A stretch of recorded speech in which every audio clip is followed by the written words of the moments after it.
Welcome to Italics, television for the Italian-American experience. I'm your host, Anthony Tamburri. This month on Italics, we'll visit the Elena Ferrante phenomenon. Here in the U.S., Ferrante is best known for her New York Times best-selling Neapolitan Quartet of Novels about two friends growing up in post-war Italy. One of the nation's most beloved novelists today, Elena Ferrante has garnered great praise both in Italy and in the United States.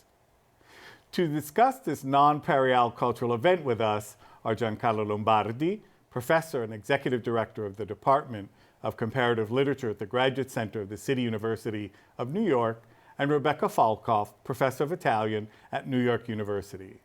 Both guests have significant publications on Elena Ferrante. As both novelist and now the television series on HBO, which is adapted from the first of four novels, My Brilliant Friend, the Elena Ferrante phenomenon just seems to grow more and more. Finally, before we meet our guests, let me thank a few people who made it possible for us to preview the first two episodes of the HBO series, My Brilliant Friend. From HBO, I wish to send a heartfelt thanks to Richard Plepler, Mara McCallion, and Alex Van Meckel. The person who made the initial connection with HBO for us and shepherded the discussion to a successful end is William Medici, a dear friend of the John D. Calandra Italian-American Institute. To all, un caloroso grazie. Giancarlo and Rebecca, welcome to Italics. Thank you. I was reminded of two previous phenomena, Italian phenomena, in the United States. In the 1970s, Italo Calvino, and in the 1980s, Umberto Eco. So now, happily so, our new Italian literary miracle is a woman, Elena Ferrante, and a bit complicated by the fact that this is indeed a pseudonym.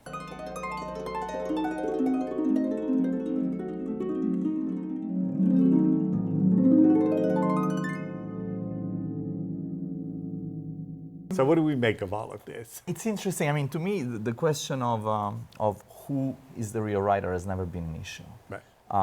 As you know very well, I've been engaged with the work of Elena Ferrante since the very beginning. I mean, when L'amore molesto, Trouble in Love came out, I was immediately attracted to it. I found myself writing on it very early. I remember that, no one knew who Elena, what L'amore molesto was, who this writer was. But clearly there was something going on in Italian literature at that point that was quite interesting, quite important, I would say. I mean, we're talking about the mid-90s, the cannibali are in full force, yet this voice comes out that is completely different. I mean, you can sense the theoretical depth of this writing, and yet you can already sense what I think is really the key to the success, which is the fact that she hits a raw nerve. I mean, she has a way of, and back then she had a way of reaching to the heart of things, to the heart of unspoken things, with very few words. Because, I mean, L'amore molesto, and then The Days of Abandonment, and then La figlia oscura, The Lost Daughter, they're all very short. Yeah. So, in a way, they invited the reader because they were short, and then they kept the reader because they were a punch in the stomach. Mm-hmm. Although, and I think Kent Carroll used to talk about this, about The Days of Abandonment, people were so disturbed by it that, some would throw it out of the impulse, out of the effect it had on them. And I think that really that is the key to the phenomenon. Then, of course, these four novels come out. They have this seriality that is part of their being, and they are very inviting because they look like traditional full-length novels. They have this very deep and intense characterization. When you open the book and the first thing you see is this menu of characters, this dramatis personae, that immediately makes you feel, oh my God, I'm in the midst of an 18th or 19th century novel. And within a year, they appeared in English, which also makes it interesting as far as the idea of a literary phenomenon, because there's obviously at this point, after her success with her earlier work, and also the adaptation, and we'll get into the adaptation of My Brilliant Friend, this was a much more, and I'd say this in a in a good sense, a much more planned, let's say Yeah. planned, not to use the word calculated, but a planned event of novels. And, Yeah. and as Yeah. you said, the seriality of the novels. Yeah. Yeah. Some people have actually, who were able to read both, said that they liked the English as much as the Italian, if not more. And I've always I've found that to heard be that. interesting because there are a couple of other previous translation or previous authors that have been characterized that way. I read an article that had a few examples of places where in Italian it was brava and in English it was clever, something a little Yeah. bit more specific. But in the, well, Anne Goldstein is a fabulous translator, Right. obviously, and she's done a beautiful job. But some of the Neapolitan vocabulary, not the dialect, but the words that are, that would be understood throughout Italy, but that people use more frequently in Naples, I think get lost, obviously, in Yeah. the translation. Yeah. It's really hard to take stock of the extent to which one translation is better if you're not reading them at the same time, side by side. And I've read them in Italian and then taught them in English, but wasn't going back and forth line by line in that way. I've actually found myself in class when I recently taught the whole of the oeuvre of Ferrante in a graduate seminar.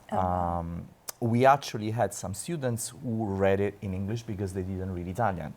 And we often engaged with some aspects of the language. And certainly, the mastery of Anne is incredible. Yeah. There's no Yeah.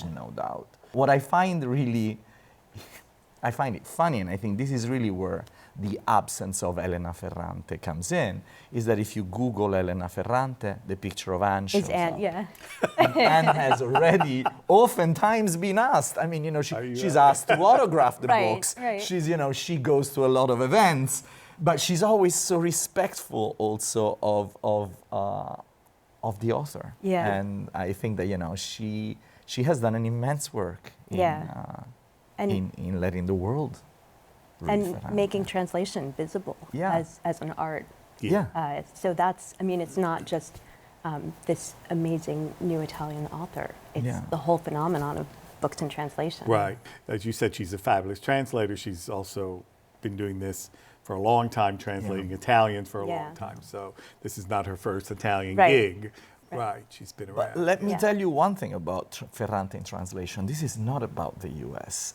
This is not just about the US. Even though Yeah. I'll tell you, 3 years ago, I'm in Northampton, Massachusetts, and I walk into this little bookstore, and there's the whole side of one of the bookshelves was all of Ferrante. And that was already one thing that really shocked you very positively. But, soon thereafter, I often go to Scandinavia. Soon thereafter, I'm in Sweden, and in the subway, in the subway station, they have the wall of the subway station. They are advertising Kindles, and what's the book there? Yeah. My Brilliant Friend. Then I'm in Trondheim, Norway, not the capital of Norway. I walk into a bookstore, and half of the table is Elena Ferrante's books in translation. So she's everywhere. Yeah. She's literally everywhere. And, while Europa Edition has stayed very true, because Europa Edition and the original publishing house are pretty much the same. They're the same, Yeah. They've right. kept the covers. But then it's really interesting to see how other countries have reinvented.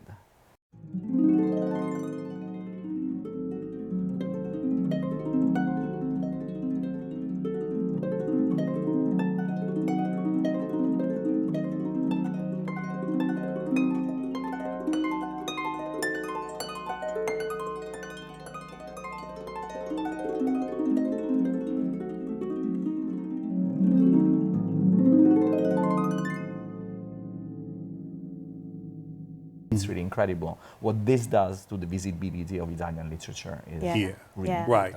With Calvino, maybe it was a specialist. Yeah. Right. That sort of, the quote unquote informed reader. Absolutely. Right. Person who knew a little bit. Also, With the Umberto experimental This is writer really- of With the name of the Calvino. rose, instead Yeah. it wasn't. It was more general because Yeah. even there, as you're saying about Elena Ferrante, the name of the rose is at the cash register in the supermarket. So, and that did a great deal of good Yeah. for Italian literature. But you're right. This is really put Italian literature front and center, and it's Yeah. great. It's wonderful. A lot of students are learning Italian so they can read them in the Absolutely, yes. original. Absolutely. Yeah. And the fact that she hits a raw nerve Yeah. in the reader means that this reader we're talking about is not self-selected in terms of readership. I mean, you know, it's true that Calvino spoke to a very specific reader. Exactly. Umberto Eco had the ability to speak Yeah. to multiple readers, but, you know, the Still, non-educated reader still had to be very patient to Yeah. make it through. Elena Ferrante doesn't. You know, Elena Ferrante just reaches you, disturbs you, makes you feel very uneasy, especially as, I mean, you know, I cannot speak for what it makes you feel as a woman. But certainly as a man, if you have the open-mindedness to actually accept what she says about men, it is really disturbing. Yeah. Because she really reaches uncomfortable places. I mean, men they're really portrayed in... Well, there is domestic violence. Yeah. First of Yeah. all. There are class issues. So there are those two thematics that definitely rise above ethnicity, gender, et cetera, right? But then, of course, it's all couched within gender. So you can't get away from either of Right. the two. And that's something that was really intriguing, I thought. It seems so innocent, these two little girls, but they're much more than two little girls. Like violence towards women, like subjugation of women, they can't go to school, things of that sort. Questo non può continuare a studiare. È meglio tu non ci vai. Tanti le sanno, lo faccio stesso. And Italian political history of the second half of Yes. the 20th century, because Right.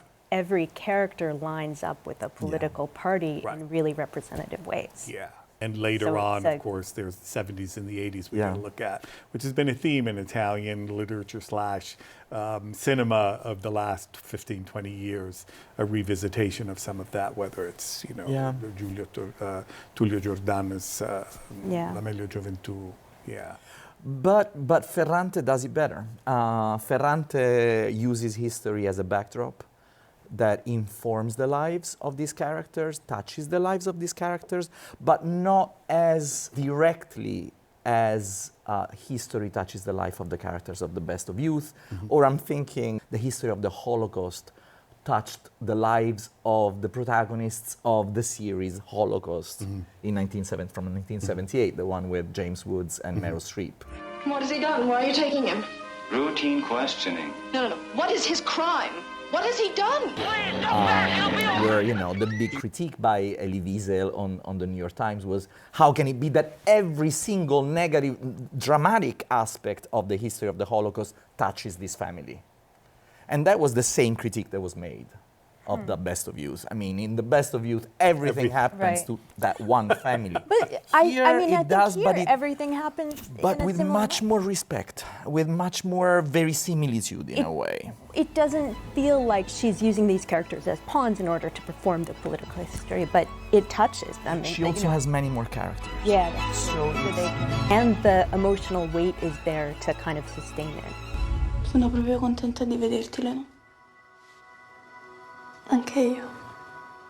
It's similar to Elsa Morante's La Storia in that the characters are so representative and critical of broad historical Yeah. period. But Absolutely. Yeah. Which was, at least in Italy, when it came out, a phenomenon. Yeah. A cultural La Storia, for phenomenon sure. Back Yeah. in the 70s, yeah. Yeah. Here, though, history is not foregrounded Right. as it was both there and in The Best of Youth. I mean, I think that, you know, here history is there for those who know of it. right. And it's really about how history affects these characters. Without, I mean, you know, in Morante you have this clear Right. And it isn't it's separation. 3 and- years. Yeah. So yeah. And you have all the historical data offered Right. in the introduction of each chapter, and then you have what happens to the life of the characters in the real chapter, right? Right. I mean, So there's a kind of pedagogical or Yeah. like a dramatization of what we're giving you as Yeah. a lesson. and there's yeah. the small cap history and the Right. and the large cap history and how, you know, they come together. Here they come together. Yeah. Period. Yeah. But it's in the background. I mean, somehow. I mean, at least my feeling has always been that it's in the background. There's also the sort of growing awareness of it as Lila begins to understand the dynamics that are affecting, you know, even the way that the children interact and informs Elena of it. And, you know, Yeah. it's they learn how much what they are living is history. Yeah, and a brutal representation of the Second Republic. I Yeah. mean, and of the First and the Second Republic. I mean, Yeah. it's, you know, that moment that I think still has to be captured in literature as vividly as she does. Yeah. And as brutally as she does. I mean, Yeah. after all, Elena Ferrante is also, you know, the writer who wrote about Berlusconi. Yeah. Without saying, you know, I refuse to mention his name Yeah. in writing. I mean, Yeah. she's someone who has positioned herself Right. very clearly in political terms. You know, si è schierata, as they would say, very clear. She's taken aside, yeah. Yeah. You mentioned Amore Molesto, which was, of course, her novel from which they made a film, Yeah. and that film in the 90s was a big hit. I mean, you had to go see that film. That's the reason, Yeah. you know, in a way, it's what made Elena Ferrante, Elena Ferrante.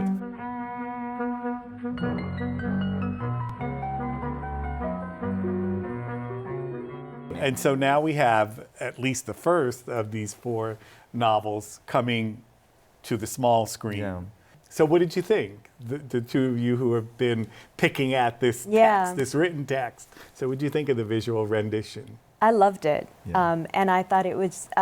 I was really impressed. I was curious about whether they would sort of adopt the neorealist tradition and just do it, you know, as a straight neorealist series. But they did. I think they did a beautiful job at including all these kind of strange moments in Ferrante's writing where suddenly, you know, the world stops making sense and there are locusts crawling out of the sewers and, you know, blood streaming down copper pots or, you know, Yeah. but I thought it was gorgeous. Italian television viewers are accustomed to seeing a lot of serial drama that is oriented from the perspective of kids. And there's a long tradition of school drama and school comedy. You watch these first 2 hours and, you know, immediately Fellini comes to mind and immediately, you know, Tornatore comes to mind.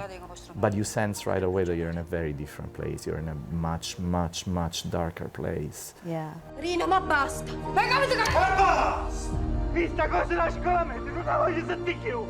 The palette is completely different. I like the contemporary, the opening credits, the first scene is, Oh my is just like in the novels. It's in Right. the contemporary. It's contemporary, right. We're and in the 2000, palette is whatever, completely 11. different. Right, yeah. And I thought that worked. Yeah, I mean, the fact that the first thing you see is the screen of an iPhone lighting up in the Yeah. dark. The first sign of light you see Right. is an iPhone. Was really brilliant. I think the voiceover works really well. The voiceover of Alba Rohrwacher, a very recognizable voice for I Italian didn't- cinema. This sense of orientation that the voiceover, this sense of anchoring that the voiceover does, is something that, for instance, was initially thought of as being used for L'amore molesto, for Troubling Love, but then was superseded by the use of the glasses and really the constant presence of the protagonist in every single sequence of the film. Because many, if not all of Ferrante's novels are written in first person. Yeah. And Thematize it's the writing. Yeah, and here it's a very different use. I mean, the fact that you have a voiceover, it changes the way that the narration is put together. Yeah. And I think Ferrante talked about it recently in an interview and found it really important. It's very external to the narrative itself, the voice of Rohrwacher. The kids are incredibly different. They have clearly picked 2 kids who couldn't be more different in features, in appearance, in behavior. Elena! Scina aiutano poco. Ma vengo.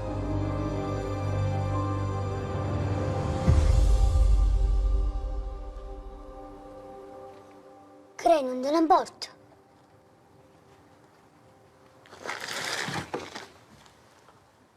Quelle che fai tu o faccio io. So much is already there from the very beginning. The competition between the 2 girls and the 2 boys that you will see in the first episode already, if you've read the novels, already prefigures everything It that will prefigures happen. everything. It's Yeah. already there. Yeah. And the freedom that she gave to Costanzo in writing the series actually even enriched the text. I mean, because there's so much more that you have to do when you do television or cinema. You have to show things, and you have to hear things. So, you know, the use of dialect. You know, I didn't Right. notice how much she was involved in the writing of it. I didn't She notice was in the credits. I constantly didn't notice in involved the via credits, yeah. emails. My perception of it, and I'm going with this recent interview that I read, the interviewer on Repubblica asked her if the exchanges will be published, and she said, well, you know, this will be very different, because back then we wrote long letters, but there Right. were just a few of them, and in this case we emailed back and forth all the time. Right. On the other hand, she said, I gave them freedom, you know, and she also talks about having worked on different drafts of the screenplay, screenplay. Oh, wow. and the screenplay first in Italian and then in dialect. Oh, wow. And this is really, in a way, the one thing that HBO viewers, Yeah. unless they speak, What, they Italian, understand yeah. Italian, they understand Neapolitan dialect, Right. will lose, is really the force of the dialect. I think you can hear it a little, or you can see it maybe in the acting. You can kind of Yeah. tell when somebody is Yeah. speaking. I mean, maybe I could tell anyway, but I got the sense that the tone was a little different. You could Yeah. sense that there was something a little bit more, you know, raw and Yeah. Especially with Lila. yeah. Well, there's a lot of dialect, Yeah. I mean, basically a whole. Yeah. Yeah. The whole But you were talking about the representation of the two girls, and the other interesting Yeah. thing is one is light-haired and light in complexion, the other one is dark-haired and dark in complexion. Yeah. I found that very curious as well, Yeah. considering where they're going. Right. You know? Yeah. Yeah. Yeah, Well, that and was also the very boys. curious. I mean, the boys are boys, yeah. strikingly different. Enzo was like a star. Ci bravo lui. Ma parla con me, sto fratello Ricciardo is. He is a major character later in the tetralogy, Right. but Yeah. he really emerged in Yeah. the HBO in a different way. Yeah. I mean, he was a star already in L'Amica Gen, in the first of My Brilliant Friends, but I liked seeing him. Yeah. I think that, you know, one of the things that the series does really brilliantly is the shift in power from men to women Yeah. in terms of the organized crime Yeah. that lies behind, right? And the presence of the Solara mother, Donna Manuela, that is already there in visual cues.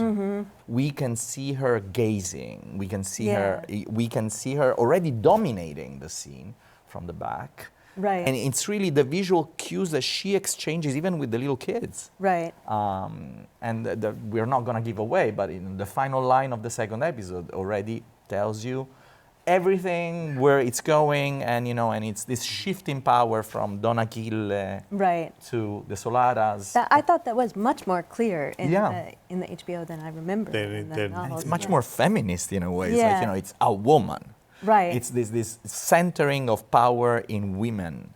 I also thought that Oliviero was much more sympathetic in a way, even though she does some awful things in that episode. You could really see how she was a product of the same kind Yeah. of devastation that we see Lila subjected Yeah. to. And that's really where the neorealist, Yeah. I think, effect comes into play a lot. I mean, you know, the portrayal of the school teacher is extremely realistic. And she's straight out of that society, of those days, of those times. I was also fascinated by the fact that it was, for Elena, it was the father who insisted Yeah. that Yeah. she continue education. Yeah. And I thought that, I don't know, you know, what was going on there from the hand of the director or whoever was that omniscient narrator, you know, that they really going to make this guy, at least in that sense, look good. Just insistent. Except that we saw that his wife had a black eye, so Yeah. you Yes, almost yeah. wondered, Yeah, well, then you know, whether then he, of course, to prove it, you know, to prove that he was, he smacked around his daughter Right, as well. right. Yeah. So it made you wonder sometimes whether the women had figured out how to get what they wanted from their husband by saying the opposite, or you know, by making him seem like a wimp by not doing something. Yeah. One of the most enjoyable and striking elements of the first two episodes, I think, is how gossip is portrayed. and how this gossip is portrayed in this large court, right? Where it goes from one balcony to another balcony to another balcony. It's really the Greek chorus. Yeah. It's how she creates this Greek chorus and how information is passed. It's passed in a very public way because it's a totally public space. On the other hand, it's that specific public space, it's vertical, and everything seems to be vertical in this series. Everything, verticality is foregrounded. You're going down, you're going on. There's these stairs, this is very amore molesto already, this was already all there. In the way Trouble in Love had been filmed. But here it's rendered so powerfully through the balconies. I found it extremely well done. Which in old times, 50 years ago, you still find that in the little small villages where the people are yelling out the window. Yeah. Right. They're like whispering. They don't want you to hear it because they're talking about you in the piazza. Yeah. Right. But they're not whispering, No, but right? They're like yelling, right? There's a shamelessness in passing information because information has to be public because it has to do with the bad reputation that you're about to assign on whoever you're discussing. I mean, it has to be made clear. Yeah. And even the defenestration of Lila is public. I mean, the fact that, she's thrown out the window, she's thrown into a public place. Yeah. It's... And that could have, that was a bizarre moment in the text, and it could have seemed almost comic, but it worked. Yeah. I mean, not comic, of course, it's not funny, but like somebody flying out a window. Right, it almost slaps Charlie. It's hard to imagine it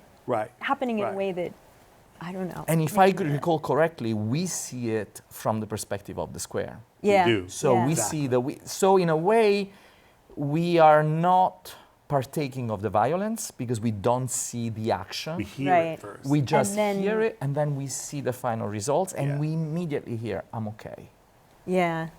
The resilience of... The resilience of Lila, And then the crowd of women who come and support her and help her up, and even though they were probably all insisting that she's bad, there's kind of... Yeah. We can say that our viewers, if they haven't read the novel, they should read the novel because they're in for a good read. And in the next less than a week, they should look at HBO, and they're in for a good viewing. Right? Yeah. And then also the 3 earlier novels and the film L'amore molesto. There's a lot to look forward to. And the 2 earlier novels have been adapted and they're coming out. Yeah. They're out on DVD here as well. And you did the notes for them. I just did the notes, but they're finally available for American viewers on DVD, which they never were. They never were before, right. Yeah. And if you haven't seen Trouble in Love, you must. Exactly. It really is a masterpiece. Yeah. I want to thank you two for taking time out of your busy schedules. Thank you so much. Thanks for watching this episode of Italics. I'm Anthony Tamburri. Arrivederci alla prossima puntata.